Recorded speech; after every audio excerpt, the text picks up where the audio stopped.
अस्सलाम वालेकुम, मैं हूं फैसल तारिड़। आज 16 अप्रैल है और आज दिन है हफ्ते का। मुल्क के अंदर चोरों डाकुओं की हुकूमत आ चुकी है और वो जोकर जिनको घर में कोई रखना भी बर्दाश्त नहीं करता वो मुल्क पर मुसल्लत कर दिए गए हैं। लिहाजा ऐसे लोग जब मुसल्लत होते हैं फिर वो मुल्कों को तबाह कर देते हैं, फिर वो यू टर्न लेते हैं, फिर वो तमाशा लगाते हैं, फिर वो अपने तरीके से मुल्क को चलाने की कोशिश करते हैं। लेकिन इतना बड़ा मुल्क उनके बस की बात नहीं होती, क्योंकि उनकी इतनी औकात नहीं होती कि वो इतना बड़ा मुल्क चला सके। इस मुल्क पर हमेशा से तजर्बात किए गए हैं, लेकिन जितना भयानक तजर्बा इस दफा किया गया है उससे जी इस वक्त पूरा मुल्क तबाह होता हुआ नजर आ रहा है।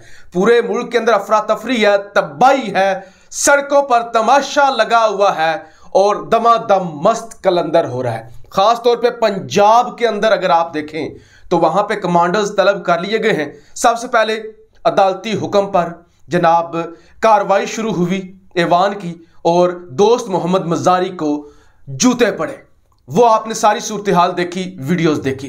उसके बाद पुलिस तलब की गई और जब पुलिस तलब की गई तो परवेज इलाही साहब ने कहा कि पुलिस की जुर्रत कैसे हुई कि वो पंजाब असम्बली के अंदर बिना इजाजत के दाखिल हो जाए। उसके बाद दोबारा ऐवान की कार्रवाई शुरू होती है, दोबारा कमांडर्स आते हैं और कमांडर्स आके पंजाब असम्बली का कंट्रोल संभाल लेते हैं। इस वक्त इतलात यह है कि पंजाब असम्बली असले से भर चुकी है। वहां असले के अंबार लगे हुए हैं और वहां मुस्लिम लीग नवाज के गुंडे चारों तरफ इकट्ठे हो चुके हैं जो इस पूरे इलेक्शन को चोरी करना चाहते हैं। और तो और अब से कुछ देर पहले परवेज इलाही साहब उनको भी थप्पड़ पड़े हैं। मुस्लिम लीग नवाज की जानब से सुहेल शौकत हैं और मलक वहीद साहब हैं, इनकी जानब से परवेज इलाही को भी थप्पड़ मारे गए हैं। तो इस वक्त पंजाब के अंदर मुकम्मल तौर पे खाना जंगी है। मुख्तलिफ MPs को गिरफ्तार कर लिया गया है और डिप्टी स्पीकर दोस्त मोहम्मद मजारी ये कहते हैं कि मैंने तो अदालती हुक्म की पासदारी करनी है और आज ही कार्रवाई होगी, आज ही वजीर आला का इंतखाब होगा। जबकि परवेज इलाही ये कहते हैं अदालतें कौन होती हैं असम्बली की कार्रवाई के अंदर मुदाखलत करने वाली, अब अदालतों की हम बात मानेंगे, यानी अदालतें हमें कहेंगी कि इस तरह असम्बली चलानी है या इस तरह नहीं चलानी। लिहाजा जिस तरह से इस्लामाबाद की कौमी असम्बली के अंदर हमने देखा था, पंजाब के अंदर उससे बड़ा तमाशा लगा हुआ है। डिप्टी स्पीकर दोस्त मोहम्मद मजारी को जूते पड़े हैं। बहुत से लोगों ने मुझसे सवाल किया कि क्या यह दुरुस्त हुआ है या गलत हुआ है। देखिए, दुरुस्त तो बिल्कुल नहीं हुआ, मुल्क का तमाशा लगा हुआ है, ड्रामा बना हुआ है। यानी पंजाब इस वक्त हालते जंग में है, सड़कों पर लोग आ चुके हैं, कमांडर्स ने कंट्रोल संभाला हुआ है, असम्बली के अंदर असला ही असला है, लोटे चल रहे हैं और पूरा मुल्क पूरी दुनिया के अंदर इस वक्त बदनाम हो रहा है। और अल्लाह ना करे कोई कुछ ऐसा हंगामा हो जाए और कत्लो गारत हो जाए जितना असला वहां पे पहुंच चुका है और उसके बाद इस मुल्क को संभालना मुश्किल हो जाएगा। बाकायदा तौर पे मुल्क खाना जंगी की तरफ जा चुका है और जिन लोगों ने इन सौगातों को मुसल्लत किया है उनको अब होश के नाखून लेने होंगे कि हमने कर क्या दिया है। अभी तो ट्रेलर है, अभी जब रात होगी पूरे मुल्क के अंदर लोग सड़कों पर होंगे। कराची के अंदर तारीख का सबसे बड़ा जलसा होने जा रहा है, सारे रिकॉर्ड टूट चुके हैं, एशिया का सबसे बड़ा जलसा होने जा रहा है। आम अदारे भी ये कह रहे हैं कि इस जलसे के अंदर 10 लाख से ज्यादा लोग शिरकत करने जा रहे हैं और ऐसे में लाहौर, इस्लामाबाद और तमाम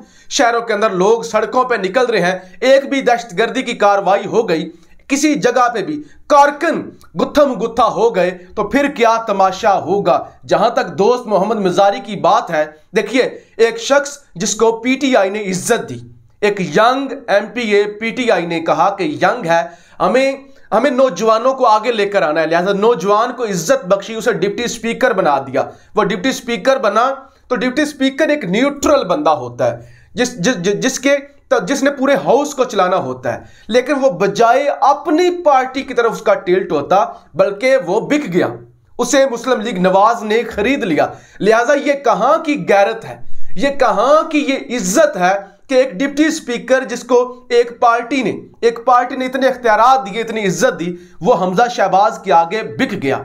लिहाजा अगर सिंध हाउस के अंदर जो लोटन, सिंध हाउस के अंदर लगने वाली मंडी जायज है, अगर मैरियट के अंदर बुजुर्ग शहरी को मारना जायज है, अगर लाहौर की सड़कों पर मेजर हारिस को मारना जायज है, अगर खरीदो फरोख्त और हार्स ट्रेडिंग करना जायज है जो इस मुल्क के अंदर इस वक्त अरूज पर है, अगर इस मुल्क के अंदर रात के 12 बजे अदालतों का खुल जाना और एक ऐसे शख्स को जिस पर 1 रुपए करप्शन का इल्जाम नहीं है उसको हटा देना जायज है, तो इस मुल्क के अंदर कुछ भी जायज है।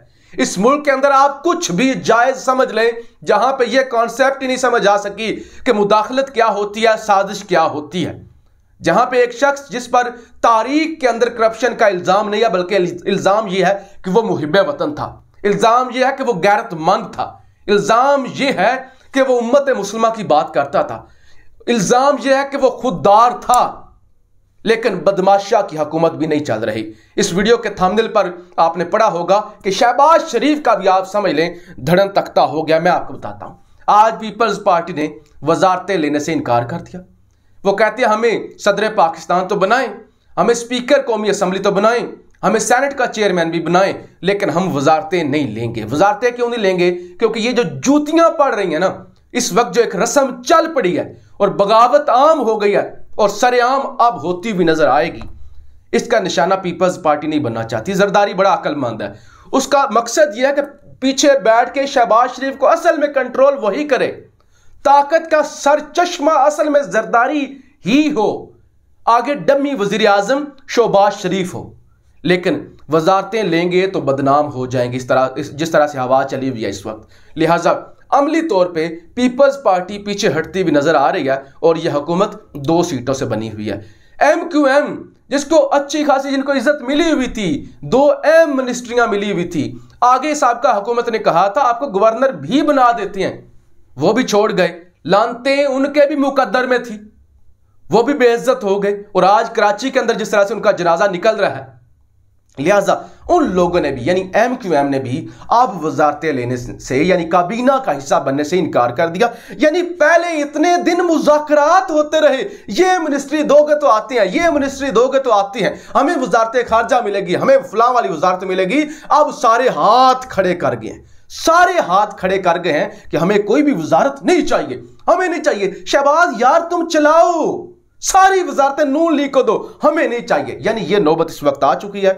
कश्मीर के अंदर भी यही तमाशा लगा हुआ है, कश्मीर के अंदर भी इसी तरह से खाना जंगी है। वहां पे भी वजीर आजम रिजाइन कर चुके हैं और जो असम्बली का वहां का इजलास हुआ वहां पे भी अदालतों ने मुदाखलत की और अदालतों ने कहा कि सदर की मंजूरी के बगैर नया कायदे अवान जो है, नया जो वजीर आजम है वो नहीं चुना जा सकता। लिहाजा सदर साहब ने कहना था तब इजलास होना था, लिहाजा ये गैर आइनी इजलास है जो कश्मीर के अंदर हुआ है। तो लिहाजा इस वक्त मैं तो ये कहना चाहूंगा तमाम मुल्की अदारे होश के नाखून लें। ये MPAs लड़ रहे हैं, ये वो लोग हैं जो हमारे नुमाइंदे हैं, ये लड़ रहे हैं। अगर नीचे अवाम लड़ना शुरू हो गई, अगर नीचे आम शहरी लड़ना शुरू हो गया और इसी तरह से आमने सामने आ गए कि ये कारकुन है मुस्लिम लीग नवाज के, ये कारकुन है तहरीक इंसाफ के, फिर क्या होगा? क्या आप सड़कों पर खून देखना चाहते हैं?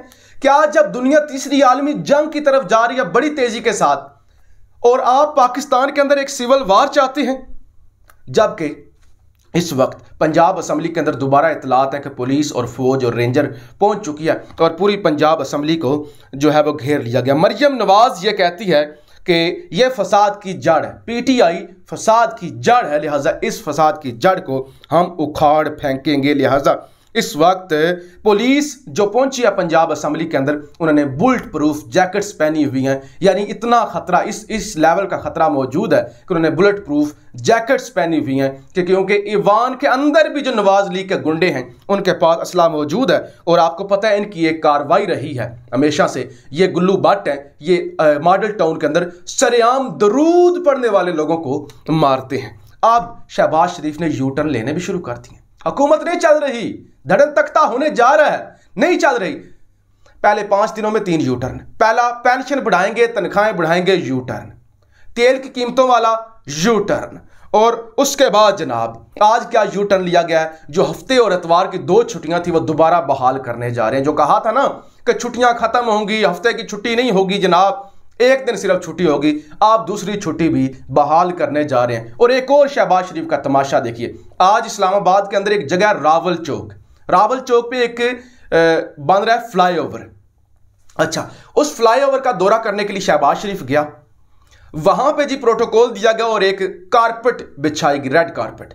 शहबाज शरीफ ने वहां पे जाकर जी तमाशा लगाया कि क्या जरूरत थी कारपेट बिछाने की, आइंदा जब मैं आऊं कारपेट ना बिछाइएगा, लिहाजा ये जो मुल्की वसाइल हैं मेरे प्रोटोकॉल पर मत लगाएं। यानी ये हमने पाई पाई बचानी है और मुल्क को आगे लेके जाना है। इस शख्स से कोई बंदा पूछे कि कैसी अजीब तुम जोकर हो, 3200 लोग तुमने प्रोटोकॉल पे रख लिए, 3-3 घरों को तुमने कैंप ऑफिस का दर्जा दिलवा दिया, अललियां तललियां तुम करते हो वहां पे, और कभी सहाफियों को बुलाया हुआ है और वहां पे लंगर खाने चल रहे हैं और वहां पे अय्याशियां हो रही हैं और वहां पे मरासी बना के वहां पे म्यूजिक शो चल रहे हैं रमजानुल मुबारक के महीने में, और यहां पे 50 रुपए की अगर एक कारपेट बिछाई गई है तो इसको उठा दो, मैं तो अवामी वजीर आजम हूं, मैं तो खादिम पाकिस्तान हूं। यानी लोगों को बेवकूफ़ बनाया जा रहा है। लेकिन मुख्तसर ये कि शहबाज शरीफ चलता हुआ नजर नहीं आ रहा, क्योंकि MQM और पीपल्स पार्टी ने हाथ खड़े कर दिए हैं, और पीपल्स पार्टी ने खासतौर पे जरदारी ने मुस्लिम लीग नवाज से सारे बदले ले लिए हैं। ये जो कहते थे ना सड़कों पे घसीटूंगा, अमली तौर पे जरदारी ने शहबाज शरीफ को घसीट दिया है। अमली तौर पे जरदारी ने इनकी मुस्लिम लीग नवाज की जड़ें खोखली कर दी हैं, कर दिया है बदनाम, तबाही फेर दिया इनकी। और आज जरदारी खुश है कि वो तमाशा देख रहा है और यहाँ पे शहबाज शरीफ जो है बदनाम हो रहा है। लेकिन मुख्तसर ये कि इस वक्त कश्मीर से लेकर कराची तक और कराची से पंजाब तक तमाशा लग रहा है, और एक छोटी सी गलती भी हो गई तो मुल्क खाना जंगी की तरफ जाएगा और बड़ी तबाही आएगी। पाकिस्तान जिंदाबाद।